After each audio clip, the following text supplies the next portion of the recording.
Back to my channel happy students. आज की इस वीडियो में हम क्लास 11 पॉलिटिकल साइंस के चैप्टर 4 से रिलेटेड इम्पॉर्टेंट ऑब्जेक्टिव क्वेश्चन देखेंगे। इस वीडियो में आपको टोटल 40 ऑब्जेक्टिव क्वेश्चन कराया जाएगा। इनमें से आपको कितने क्वेश्चन का आंसर पता है आप मुझे कमेंट में ज़रूर बताइए। तो चलिए स्टार्ट करते हैं। आपका जो फर्स्ट क्वेश्चन है वो है, भारत में किस प्रकार की कार्यपालिका है?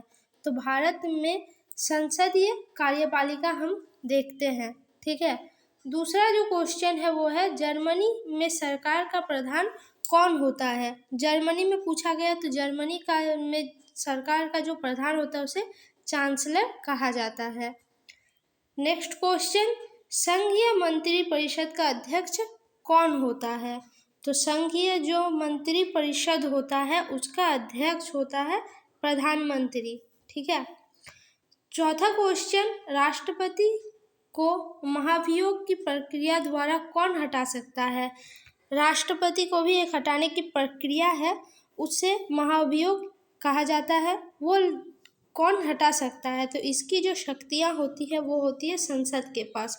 अगर संसद में महाभियोग बिल बहुमत से पास हो जाता है तो हम राष्ट्रपति को क्या कर सकते हैं, उसके पद से हटा सकते हैं। नेक्स्ट क्वेश्चन, संसदीय शासन व्यवस्था में वास्तविक शक्ति निहित होती है। वास्तविक शक्ति किसमें निहित होती है? तो मंत्रिपरिषद एवं प्रधानमंत्री के पास ही नियुक्त होती है। जो शक्तियाँ होती है वो नियोजित होती है, क्योंकि यहाँ पे क्या होता है, संसद में ज़्यादातर जो मंत्री होते हैं वो उसी दल से रिलेटेड आते हैं, तभी तो वो दल जीतता है। तो इसीलिए मंत्रिपरिषद और प्रधानमंत्री के पास ही वास्तविक शक्ति निहित होती है। नेक्स्ट क्वेश्चन, भारतीय कार्यपालिका का पॉकेट वीटो किसके पास होता है? पॉकेट वीटो आपने पढ़ा होगा, ये होता है राष्ट्रपति के पास। अगर राष्ट्रपति को कोई कानून, जो नया बिल लागू हुआ है, वो पसंद नहीं आता तो वो उसे अपने पॉकेट वीटो के दौरान अपने पास रख सकते हैं। लेकिन इसकी भी एक सीमा होती है। 14 दिन बाद वो बिल पुनः उनके पास जाता है अगर बहुमत के साथ, तो फिर उनको उस बिल को, कानून को लागू करना ही पड़ता है। नेक्स्ट क्वेश्चन जो है वो है, राष्ट्रपति द्वारा राज्यसभा में कितने सदस्यों को मनोनीत किया जा सकता है? यहाँ पे राज्यसभा पूछा है, तो राज्यसभा में राष्ट्रपति द्वारा 12 लोगों को मनोनीत किया जाता है, यानी राष्ट्रपति इनको वहाँ पे सीट देते हैं। नेक्स्ट क्वेश्चन, भारतीय सैन्य बल का प्रधान कौन होता है? भारतीय जो सैन्य बल का प्रधान होता है वो होता है राष्ट्रपति। आपने देखा होगा जो 26 जनवरी के 4 दिन बाद एक परेड होता है, उसमें हिस्सा लेते हैं राष्ट्रपति। नेक्स्ट क्वेश्चन, राज्यसभा का सभापति कौन होता है? तो राज्यसभा का जो सभापति होता है वो उपराष्ट्रपति होते हैं। 10 नंबर क्वेश्चन, भारतीय प्रशासनिक सेवा तथा भारतीय पुलिस सेवा के लिए उम्मीदवारों का चयन कौन करता है? जो प्रशासनिक सेवा और भारतीय पुलिस सेवा है उसके लिए जो चुनाव होता है, उम्मीदवारों का चयन होता है, वो कौन करता है? तो संघ लोक सेवा आयोग है, वही ये उम्मीदवारों का चयन करने का कार्य करते हैं। नेक्स्ट क्वेश्चन, राष्ट्रपति शासन किस अनुच्छेद के अंतर्गत राज्यों में लागू होता है? आप देखते होंगे, अगर आप झारखंड के हैं तो आपको पता होगा राष्ट्रपति शासन झारखंड में कितनी बार लग चुका है। तो ये राष्ट्रपति जो शासन है वो कितने अनुच्छेद के दौरान लगाया जाता है? तो इसका सही उत्तर हो जाएगा आपका 356। 356 धारा के अनुसार ही राज्यों में राष्ट्रपति शासन लगता है। नेक्स्ट क्वेश्चन, राष्ट्रपति पद के लिए न्यूनतम निर्धारित आयु क्या है? यहाँ पे न्यूनतम निर्धारित आयु पूछा है, तो वो 35 वर्ष होगा। अगर कोई राष्ट्रपति के चुनाव में हिस्सा लेना चाहता है तो उसके लिए उसकी कम से कम 35 वर्ष होनी चाहिए। नेक्स्ट क्वेश्चन, उपराष्ट्रपति का कार्यकाल कितने वर्षों का होता है? जो उपराष्ट्रपति होते हैं उनका कार्यकाल, तो उनका कार्यकाल 5 वर्ष का होता है। राष्ट्रपति का भी 5 वर्ष होता है, ठीक है। तो इन सभी का कार्यकाल 5 वर्ष ही होता है। नेक्स्ट क्वेश्चन, जापान में संसदीय प्रणाली है जिसमें राज्य का प्रमुख होता है। जापान का यहाँ पे पूछा गया है, इसमें राज्य का प्रमुख कौन होता है? तो इसका सही आंसर हो जाएगा सम्राट। नेक्स्ट क्वेश्चन वो है संसदीय कार्यपालिका में मंत्रिपरिषद किसके प्रति उत्तरदायी होती है। संसदीय कार्यपालिका में जो मंत्रिपरिषद है वो लोकसभा के प्रति उत्तरदायी होती है। ठीक है। नेक्स्ट क्वेश्चन भारत में राज्य स्तर पर कार्यपालिका में मुख्यमंत्री, मंत्रिपरिषद और शामिल होते हैं, और कौन शामिल होते हैं। तो राज्य स्तर में क्या होता है, राज्यपाल शामिल होते हैं। तो इसका सही आंसर हो जाएगा राज्यपाल। 17 नंबर जो क्वेश्चन है वो है भारत के प्रधानमंत्री के रूप में सबसे लंबा कार्यकाल किसका है। तो सबसे लंबा जो कार्यकाल है वो जवाहरलाल नेहरू का है। ये सभी क्वेश्चन काफ़ी इम्पॉर्टेंट है, आप इसको ज़रूर ध्यान से देखिएगा एंड तक। तो यहाँ पे जवाहरलाल नेहरू का था, क्योंकि उस समय प्रथम तो संविधान लागू नहीं हुआ था, तब भी वो प्रधानमंत्री थे, फिर संविधान लागू होने के बाद भी वो प्रधानमंत्री बने रहे, इसलिए उनका कार्यकाल सबसे बड़ा है। और अगर सबसे छोटा पूछे कार्यकाल तो वो है अटल बिहारी वाजपेयी का। ठीक है। 18 नंबर जो क्वेश्चन है वो है राष्ट्रपति और संसद के बीच सेतु का काम कौन करता है। सेतु का काम कौन करता है, तो प्रधानमंत्री काम करते हैं इन दोनों के बीच सेतु का। नेक्स्ट क्वेश्चन है निम्नलिखित में से कौन भारत के राष्ट्रपति का चुनाव करता है। अब भारत के राष्ट्रपति के पास इतनी शक्तियां हैं, तो उनका चुनाव कौन करता है, ये क्वेश्चन आता है, काफ़ी इम्पोर्टेंट है। तो उनका जो चुनाव होता है वो लोकसभा, राज्यसभा और विधानसभा के जो सदस्य होते हैं वे सभी मिलकर करते हैं। ठीक है।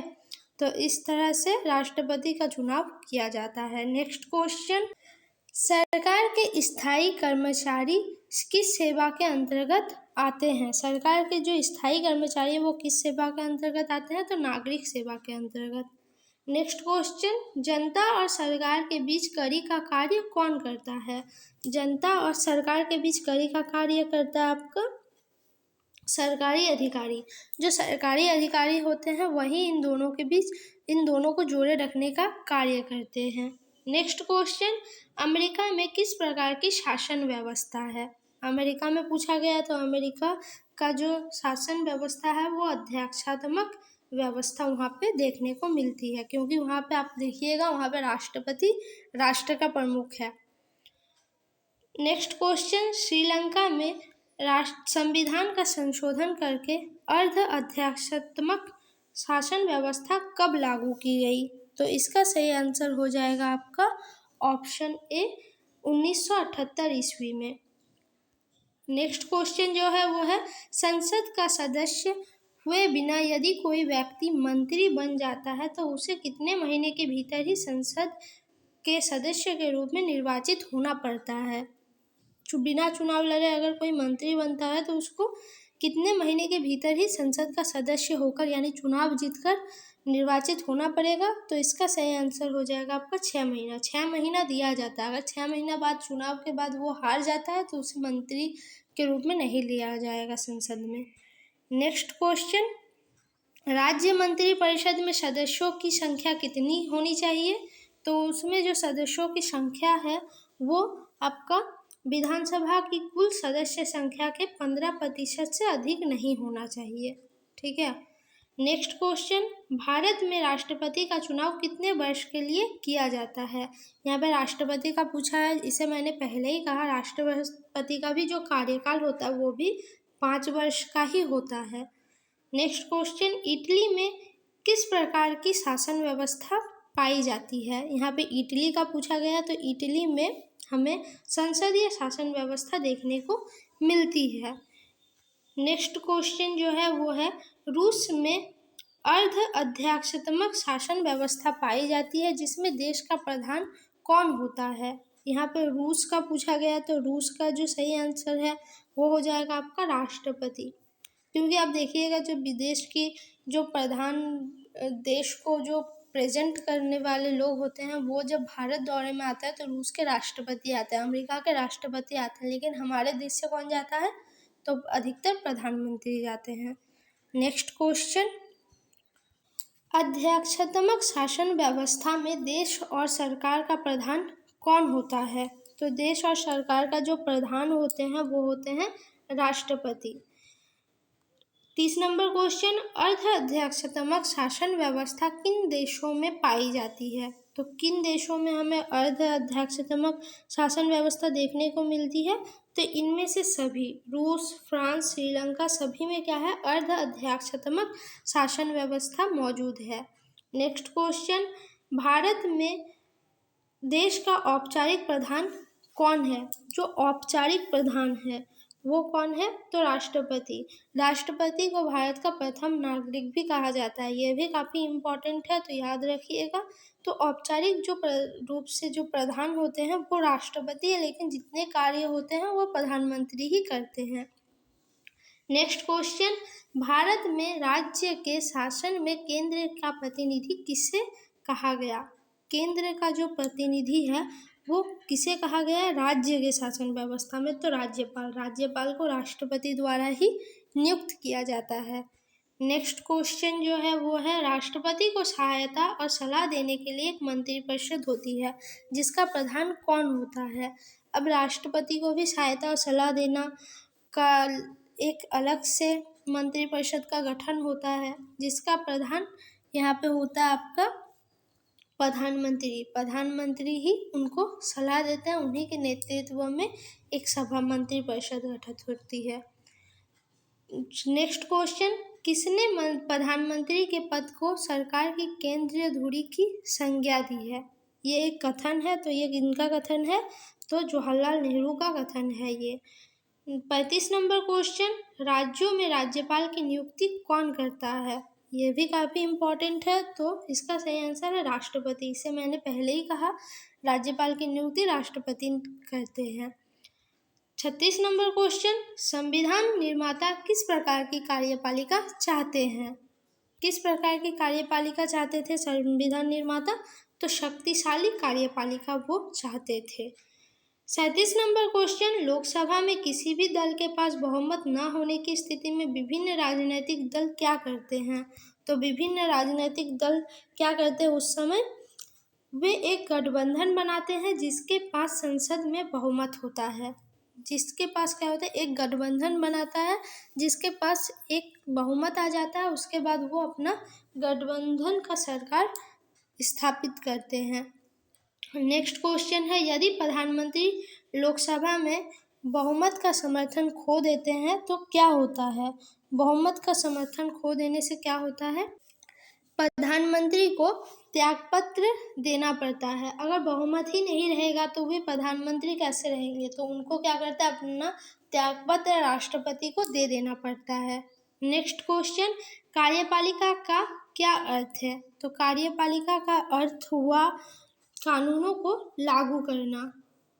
लास्ट क्वेश्चन आपका, राष्ट्रपति की शक्तियाँ कौन कौन सी होती है? तो राष्ट्रपति की जो शक्तियाँ होती है वो कार्यकारी भी होती है, विधायिकी भी होती है और कानूनी भी होती है। तो इसका सही आंसर हो जाएगा ऑप्शन डी, राष्ट्रपति की ये तीनों शक्तियाँ मौजूद है, इसीलिए ये सभी उसके सही आंसर हो जाएंगे। आपको ये वीडियो कैसा लगा कमेंट में ज़रूर बताइए। आप इनमें से कितने के आंसर जानते थे आप मुझे कमेंट में ज़रूर बताइए। नेक्स्ट आप किससे रिलेटेड क्वेश्चन देखना चाहते हैं ये भी आप मुझे कमेंट में बता सकते हैं।